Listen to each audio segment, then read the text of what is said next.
I'm working on a thrift store makeover. This is an ironing board that I got. It was just $1. And I've already taken it apart. So this is the cover, and it's the heat resistant or thermal fabric. And then there was a layer of foam and then the wood. And it just has these legs so it can stand up.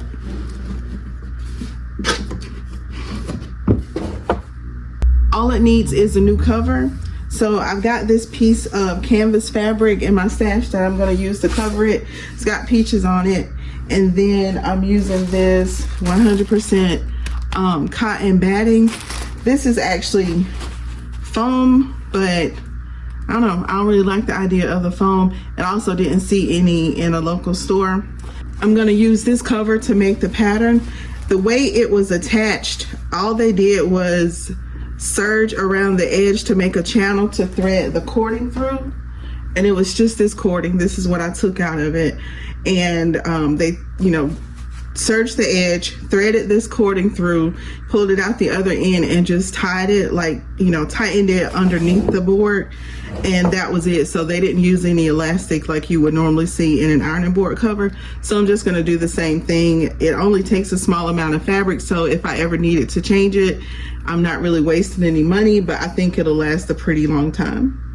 I've got this piece folded in half, and it's laying on the fold of my fabric, and I pinned it just to make sure it doesn't move. Instead of serging it the way they did, I'm just going to cut it a little bit bigger, maybe a 1/2 inch bigger, and then just fold it down to make a channel or a casing to thread the string through. And then I'm going to cut out a piece of the batting. The batting will be, I guess I'll do it the same size. It shouldn't be too thick to thread that through. So I'm going to go ahead and cut this out, and then we'll go to the sewing machine.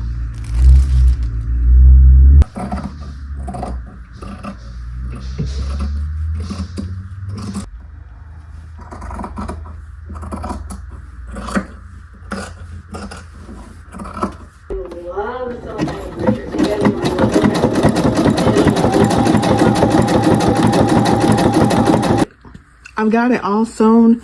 The cording is attached to this with just a zigzag stitch.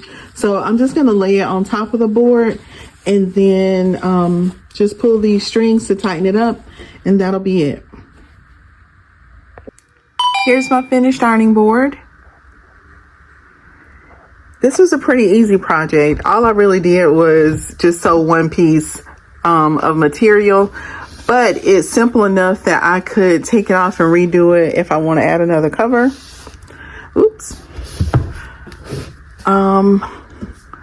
But that's it. And this is going to be really convenient for me if I'm sewing out here meaning the garage. If I'm sewing out here, I don't have to worry about taking the big ironing board. I can just leave this out here and use it whenever I need it.